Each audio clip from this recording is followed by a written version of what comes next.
Telugu top హీరోల్లో richest person ఎవరంటే మురళీమోహన్ అంటారు. అది ఎంతవరకు నిజం? నాకు తెలిసినంతవరకు భారతదేశంలో సినిమా ఇండస్ట్రీలో రిచెస్ట్ పర్సన్ ఎవరు అంటే శోభన్ బాబు గారు. ఎందుకనంటే ఈ బిజినెస్ సంబంధించిదే ఇట్లా పోయిన తర్వాత డబ్బులని పోయిన తర్వాత తెలియ చెప్పి ఆయనకి, సార్ మీరు చెప్పినట్టు అయిందండి, డబ్బులని పోయినాయండి ఈ బిజినెస్లో అన్న. నేను ఒక సిద్ధాంతం నమ్ముతున్నాను, నీకు చెప్తాను, నచ్చితే నువ్వు కూడా అది ఫాలో అవ్వాలి.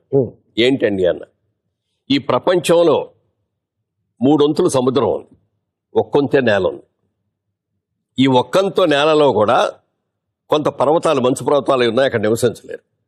కొన్ని ఎడారులు ఉన్నాయి, వాటర్ ఉండదు, అక్కడ నివసించలేరు. ఇక నివసించడానికి ప్రదేశం ఉన్నది చాలా తక్కువ, 20% ఉంటుంది, అంతకంటే ఎక్కువ ఉండదు. ఈ 20%కి సంవత్సరం జనాభా విపరీతంగా పెరిగిపోతున్నారు ప్రపంచం మొత్తం మీద, మన దేశమే కాదు, అన్ని చోట్ల. అన్ని చోట్ల రాబోయే రోజుల్లో జనం విపరీతంగా పెరిగిపోయి